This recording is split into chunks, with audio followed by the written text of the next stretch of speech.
It's the International Soccer Preview. This is Series 15 of our MediaCast. It's the short version of Series 14 on Euro 2024 qualifying. We're looking at Group I: Switzerland, Israel, Romania, Kosovo, Belarus, and Andorra. Here we go. It's the International Soccer Preview, Series 15. This series is a shortened version of Series 14 and primarily Part 3 of that series. Okay, let's look at each team in Group I with a summary of their history and then a look at their recent form. All right, and we begin with Switzerland. Switzerland made their presence known in the early years, reaching the quarterfinals in three of their first four cups to 1954. They were in decline, though, by the time the Euro Cup started in 1960. And after a World Cup qualification in 1966, they didn't reach either cup until 1998. Qualifying only about half the time for both cups after that, their form in the World Cup improved from 2006, when they not only reached all five cups after, but passed the group stage in four of them. However, it took until 2016 to find that form in Euro Cup play, but they have reached and passed the group stage of the last two cups.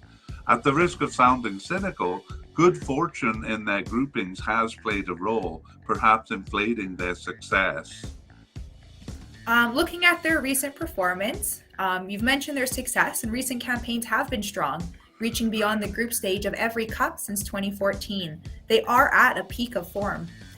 They still struggle with top teams and are not one themselves, but their consistency against lower teams has landed them at the top of some recent qualifying tables.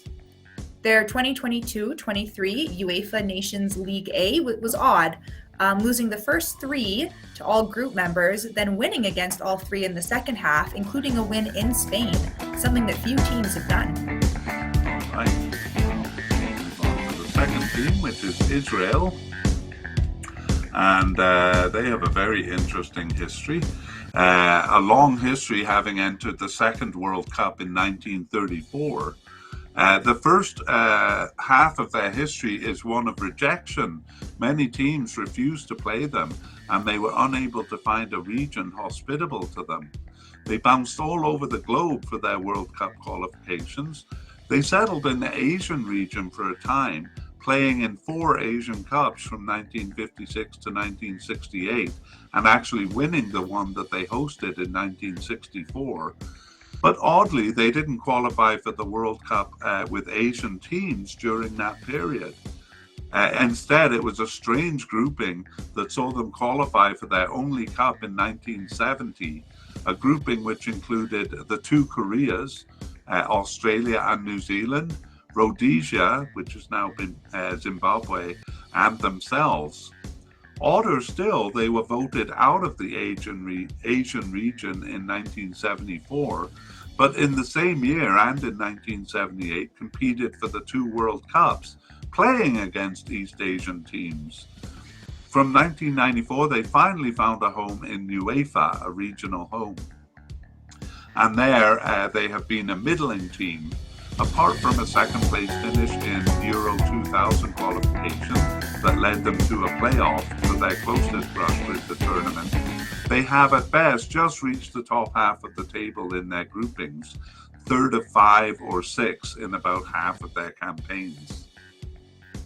Looking at their recent performance, that Israel reached the playoff in 2020 Euro qualifying is deceptive because they finished 5th of 6 in their qualifying group, their worst result since the mid-90s. And yet they did lose just one game at home and were mildly competitive, as they have been in most recent campaigns. In 2022 World Cup qualifying, a slightly better performance earned them third in the group, tied but just ahead of Austria. A good performance in a surprisingly easy League B group saw them finish first and a promotion over Iceland and Albania, benefiting there from the disqualification of Russia, though they are likely to struggle at the League A level. All right, well, we'll see how Israel does in League A. the UEFA League. Meanwhile, we move on to Romania. So Romania is the only team to participate in all World Cups and all Euro Cups. They have had two strong periods. The first was at the beginning when they qualified for the first three World Cups. They failed to pass the group stage there, but in their second strong period in the 1990s, they passed the group stage of three cups in a row. That period also saw them pass the group stage for the only time in their Euro Cup history. Otherwise, they have only a smattering of appearances in 1970 as far as the World Cup goes, and three other times in their Euro Cup history, most recently in 2016. Their qualifying campaigns are usually competitive, and when they have qualified, they have often done so impressively, even if their performances in the tournaments did not live up to that. They have no notable weak period in terms of qualifying, but they have had lapses like 5th of 6th in 2010 World Cup qualifying, though that was surrounded by competitive campaigns. Looking at their recent history, recent times have been one of the most inconsistent in their history. Reaching a UEFA playoff in World Cup 2014 qualifying was surrounded by two bottom half finishes in World Cup qualifying. More inconsistent still, an undefeated campaign in 2016 Euro Cup qualifying was followed by a 4th of 6 finish in the 2018 World Cup qualifying. The same result in 2020 Euro qualifying was masked by reaching a playoff through the UEFA Nations League, while 2022 World Cup qualifying was a nondescript third place finish behind North Macedonia.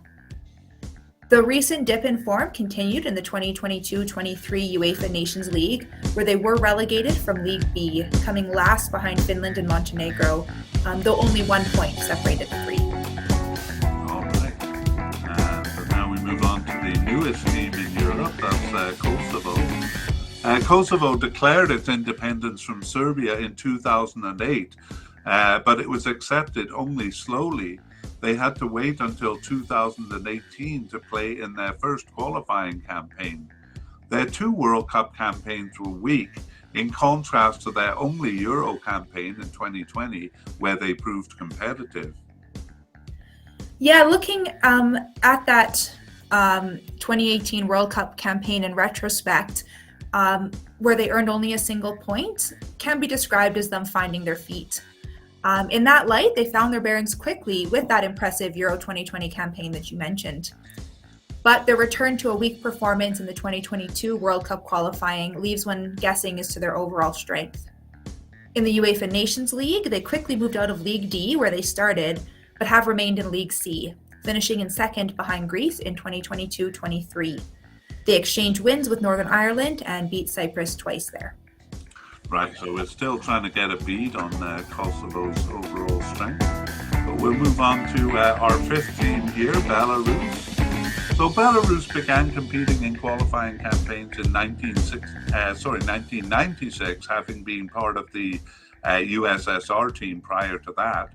Only in 2002 World Cup qualifying did they ever finish in the top half of the table. However, they usually don't finish last either.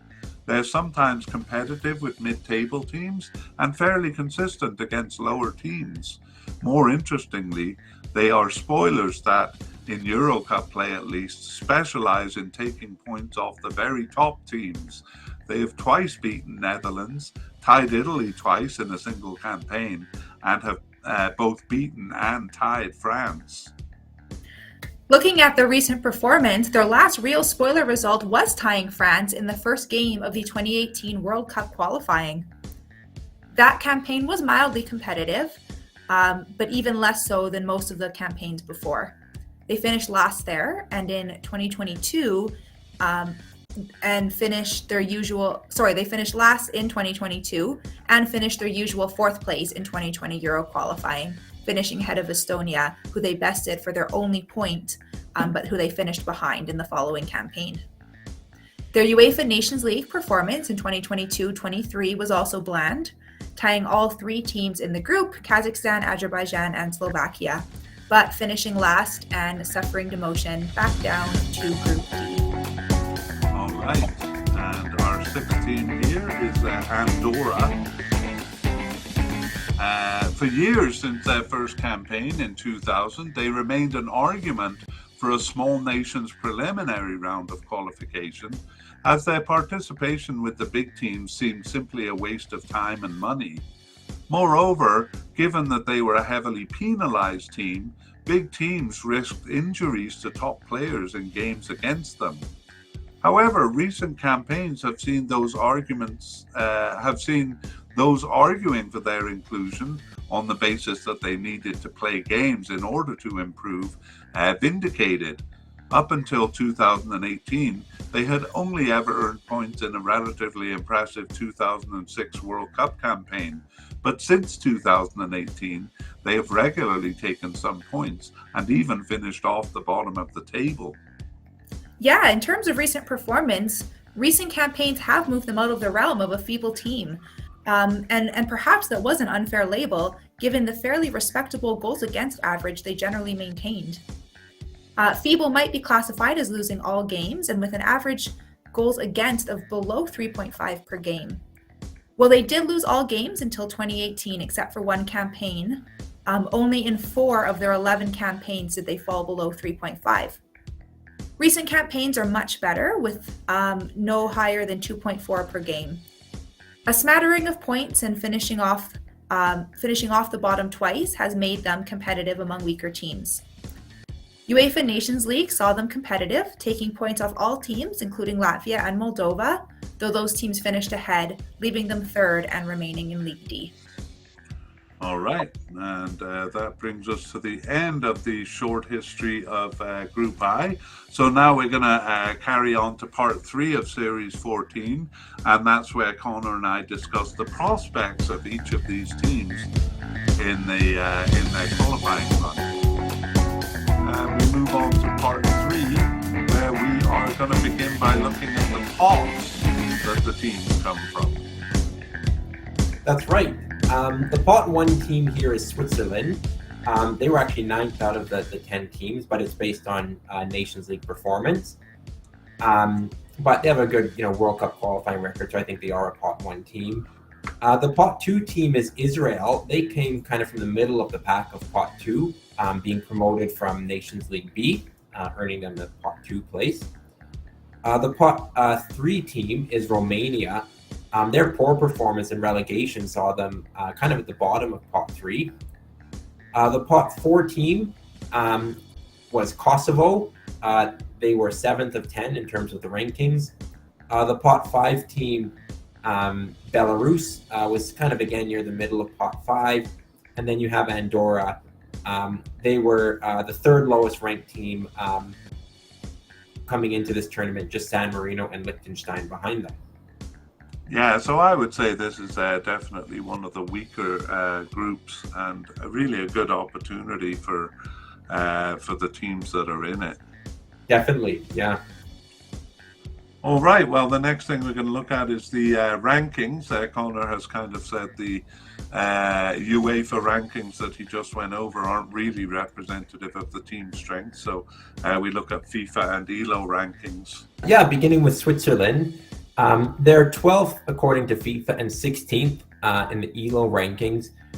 They've actually been a top 20 team for several years now, peaking as high as 6th in the FIFA rankings in June 2018.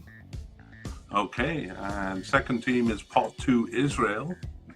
Yeah, so Israel are 76th in FIFA, so quite low for a pot 2 team, and 56th in ELO. They've actually been pretty consistently higher in ELO than in FIFA over the last little while. FIFA, they've kind of ranged between about 76 and really 100th, whereas ELO, they've kind of been in the 50s to 70s. Right, and at least in FIFA rankings, they're quite far below pot 3 team Romania. Yeah, Romania are 52nd in FIFA, but 60th in ELO. Romania actually have had kind of a slow and steady decline from 24th in 2018 in the FIFA rankings and 30th in ELO. So, kind of a slow fall for them. Yeah, up to 12th with that great campaign in 2016. But they are behind them in the ELO rankings, which is quite interesting. Mm-hmm. Pot 4, Kosovo. Yeah, Kosovo are 107th in FIFA and 79th in ELO. They've actually never broken the 100 barrier in FIFA, but in ELO, they've actually rarely been behind it, being above 100 since June 2018. And personally, I think that's a little bit, their ELO is a bit more reflective of their actual strength.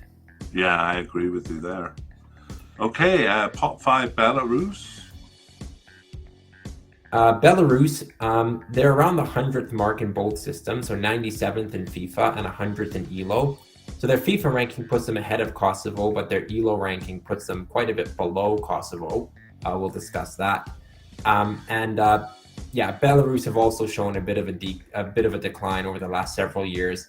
In 2018, they were in the 70s in both rankings and have kind of fallen by 20 to 30 places in both systems. Yeah, and that does reflect in their results because they usually finish fourth in their group, but haven't done that for a few campaigns. Finally, Andorra. Andorra are 153rd in FIFA and 174th in ELO. Their ELO actually shows pretty much a progressive rise, slow but steady over the last 10 years, whereas their FIFA is more up and down. There's more opportunities for movement at the bottom, so they've kind of swung between 203rd and 130th, but 153rd is actually probably a little bit above their recent average. Yeah, they were below 200 for a long time. Okay, the next thing we're going to look at is the head-to-head record. So we've kind of organized this by either the team with the winning record or the team in the higher pot if they haven't played each other. And we begin with Switzerland. Yeah, Switzerland has an even record with Israel, a bizarre record actually. They've met 4 times and tied all 4 games. Yeah, that's right. And that was in the group of ties in 2006 World Cup qualifying and also in the following World Cup in 2010, all 4 ties. Switzerland also have an even record with Romania, but this is a bit different. It's 4 wins, 3 draws, and 4 losses. So even record between Switzerland and Romania. Yeah, and their most recent meeting was in 2016, actually in the group stage there, and they tied 1-1, so fairly even there. Yeah. Switzerland haven't met Kosovo, not surprising given Kosovo's short history, but Switzerland have played Belarus twice and won both those matches. That was way back in 2000, so not that relevant. And then Switzerland's also met Andorra twice and similarly has won both those matches. Right, and that was recently in 2018 World Cup qualifying. So moving on to Israel. We already talked about Israel and Switzerland with their 4 draws, but Israel hasn't met Kosovo or Belarus. They have met Andorra, though, 4 games and 4 wins for Israel. Yeah, 2008 and 2016 qualifying campaigns there. Romania, though, have a good record over a couple of teams here. Yeah, and they have the winning record by Israel, albeit slight, 1 win and 1 draw from 2 matches played. Yeah, they only met once in 1996 Euro Cup qualifying. Romania have not played Kosovo, but they have played Belarus and have 2 wins and 2 draws. Yeah, and that was 2012 Euro Cup campaign, their most recent meeting, and they tied both legs there. Yeah, and then Romania and Andorra, 4 matches have seen 4 Romanian wins. Yeah, 2006 World Cup and 2014 World Cup there. Yeah. Kosovo haven't played Belarus or Andorra, so they actually haven't played any of these teams before. So they'll be starting their history with all 5 of them. That's right. Okay, and finally we have Belarus and Andorra. Yeah, 2 matches played and 2 wins for Belarus. Yeah, in the 2010 World Cup qualifying campaign. So that pretty much goes along with the pots, except Romania probably has more winning records than Israel there. Mm-hmm. All right, let's move on to the odds makers. What do the odds makers say? The odds makers favor Switzerland quite heavily. They're given 78% chance to win the group. Romania is a second with 22% chance. That's considerably higher than the 6% chance given to Israel, or the 4% chance over Kosovo. And then Belarus and Andorra are really outsiders. Belarus 0.3% and Andorra 0.1% chance of topping the group.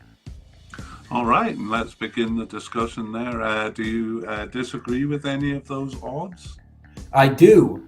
I do think Romania are overestimated quite a bit, especially relative to Israel and Kosovo. I think those three teams, could prove to be relatively even, certainly more so than the odds suggest. I think Romania, we've seen in the rankings a bit of a decline, relegation in the Nations League, kind of unimpressive results in recent World Cup and Euro campaigns. So I really, they have a good history, but I don't think that 22% is representative of their current form. Yeah, it's almost like it's based on their history, because they have kind of popped up and won groups sometimes, which Israel and Kosovo haven't. But as you say, their form is so weak coming into this that number does seem a little bit high. I think we have a bit of an ongoing disagreement, because I'm going to once again say Switzerland is lucky in their grouping, and I've said in previous podcasts that. I feel like Switzerland always gets lucky with their groupings, or often gets lucky. What do you think here? I would have to say they're fairly lucky this time. I don't always agree with you. I think Switzerland are a good team, and like you said, it's an ongoing debate. But this is a group that is easy. I don't really see a genuine kind of pot 2 team in this group. So I think Switzerland should have no problem. They're consistent, and that's why Switzerland, do well in tournaments and get the tournaments, because of their general consistency, especially in World Cup qualifying. I mean, that's why that big loss to Portugal in the last World Cup was such a surprise, because they really are, if nothing else, a consistent team. They don't often beat the best, but they don't often play the best, because they're lucky in their groupings. But definitely against the teams in this group, I don't see them struggling much. Maybe a dropped point here or there, hey? Yeah, I agree with that. Yeah, nevertheless, despite Romania being so favoured by the odds makers, do you see them as second, or do you see it as a bit of a mix-up among these teams? I see it as a bit of a mix-up. I see kind of arguments for and against all these teams. I would almost argue that Kosovo have some of the best club affiliations in terms of some of their players. And they've put in some decent performances in recent times. I think Israel, they've kind of been a third place, even a playoff team sometimes. So I think this is a real opportunity for them to go and grab second. It's an opportunity for Romania as well, but I just see... I just see the recent form not really convincing me. So I think it's open, as going back to kind of our hook, that Israel or Kosovo, who've never qualified for the Euros, I think we could see a first timer coming out of this group. Yeah, definitely. I mean, the form is one thing, and I think maybe Israel is at 6% because their claim to being a pot 2 team is based on their UEFA Nations League record, where Russia was disqualified from their group, and they only had to beat Iceland and Albania to get the kind of pot ranking that they did. But we did see they're still ahead of Romania. I believe it was in ELO rankings. Which actually took me by surprise. So I'm trying to decide in my mind whether they're kind of pretenders here as a pot 2 team, or whether they have a valid chance. But rather than looking at it in terms of form, Romania's form is poor. Kosovo is a bit hard to read. I'm kind of thinking this group more in terms of what you mentioned, the kind of quality of the teams based on their club affiliations, and I would put them in reverse order as far as that goes. Kosovo and then Romania.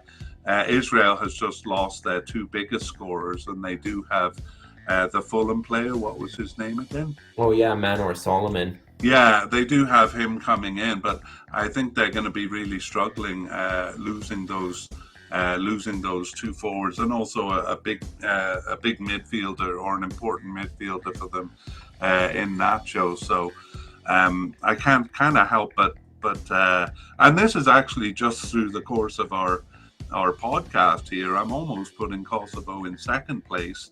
Romania, I always thought were stronger than Israel here, and Israel in fourth place. But who knows?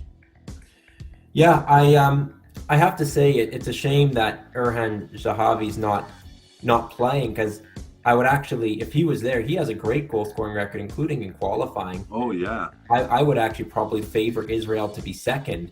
So I think it's a shame for Israel without that kind of genuine goal scorer. It's tough to say that they would be second place, but like I said, there's arguments in favor of each of these three teams, and I think it's really wide open. Yeah, I agree with you. I would rate Israel a lot higher if Zahavi was there, and I don't know what's going on with Dabur because he's only 30 years old and he's listed as retired from the team. But I mean, I think the big issue for them at least will be where are they going to get their goals from? Yeah.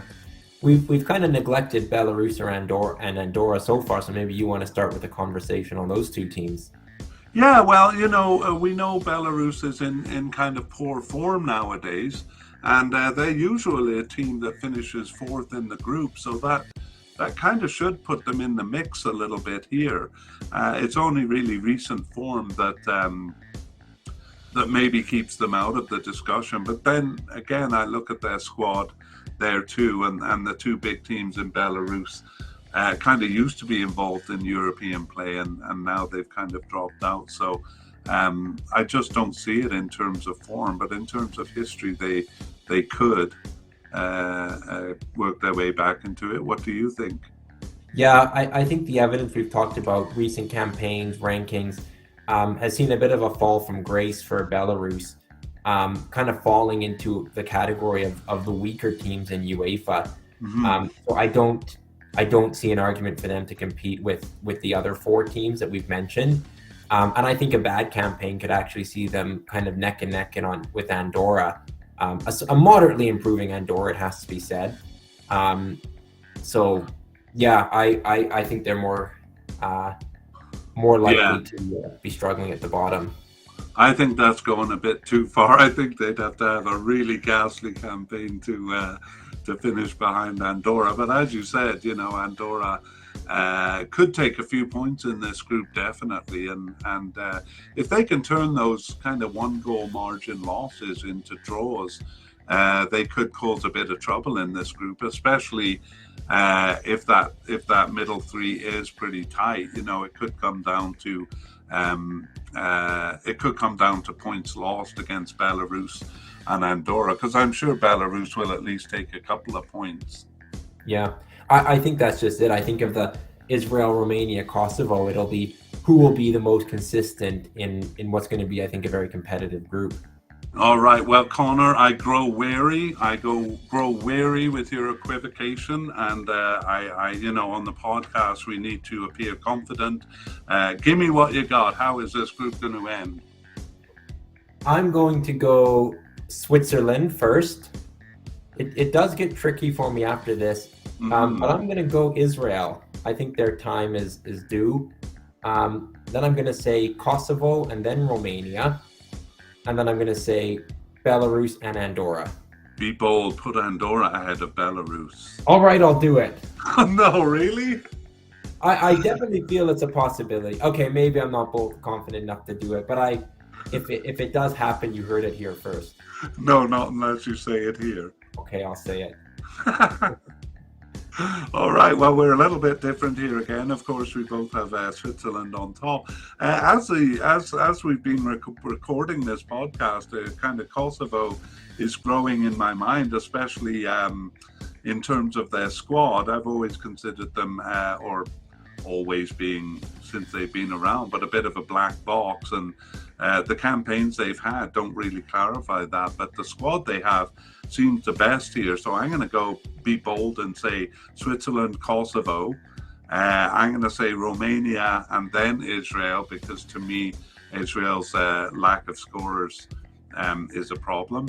And I finished with Belarus and Andorra. But definitely that middle three is a bit up in the air. Mm-hmm. All right, well, let's move on to the last section here and the opening game. So they played a couple of games a couple of sets of games in March. And I have not looked at the results. I've been saving myself for this podcast, but Connor does know the results. What do we have? So first up, we have Belarus versus Switzerland.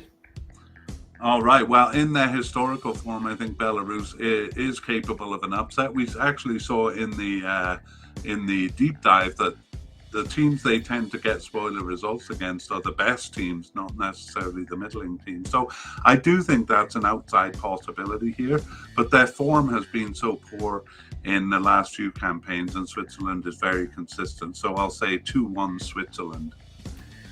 It was 5-0 for Switzerland. So Belarus's poor form continues. A lot of wasted words there. Okay. Next we have Israel-Kosovo. Oh, well, I think this is a crucial game in that battle that we've been talking about. I wouldn't be shocked to see Kosovo get something out of this, but I'm going to say 2-1 Israel. Kosovo actually did get something out of it. It was a 1-1 draw, so good result for them to begin their campaign. Yeah, especially in this tight group. Andorra and Romania. Well, I do think Andorra may get a couple of points out of this campaign. And, well, I guess this is a place where they could get them if Romania remains inconsistent, but I don't think so. I will say a decent scoreline of 2-0 Romania. 2-0 was the score. So Andorra, we've seen their defense has been good recently, so they kept the score down. 3-0 the final. All right, so Switzerland already off to a big lead there. And the second set of games, what do we have? We begin with Kosovo versus Andorra. Okay, well, this will be a test of Kosovo's consistency, and I think they'll do it. But again, a respectable scoreline. Maybe I'll say 2-0 here, maybe 3-0. I'll go 2-0. Interesting result here. It was a 1-1 draw. Kosovo scoring in the 59th minute and Andorra scoring 2 minutes later. Wow, good for Andorra. They really are getting better. Well, that shakes things up a bit. What do we have next? Next is Romania versus Belarus. Well, Romania didn't do that well. They did beat Andorra. Belarus was awful in their first game, so I think this will be a fairly easy win for Romania. I'll say 2-0. It was 2-1, but to be fair, Belarus's goal was a late consolation. So 2-1 Romania. 2-1. And Switzerland against Israel. Switzerland, again, very consistent team. Israel was a bit disappointing in their first one at home. And maybe I didn't take the difficulty in scoring goals into account. So I'm going to say Switzerland 2-0 here. Switzerland won 3-0. So asserting themselves as the best team in the group so far. Yeah, they're almost already unassailable because the teams below them are exchanging points with each other. Well, now we go over to you for the June games, which haven't been played yet. So the first one is Andorra at home to Switzerland. I see nothing other than a convincing Swiss win. I'm going to say 4-0 Switzerland, who have been scoring goals in this campaign. Yeah, that's true. I was going to say 3-0, but you give me a bit of food for thought there, but I'll stick with that. Belarus at home to Israel.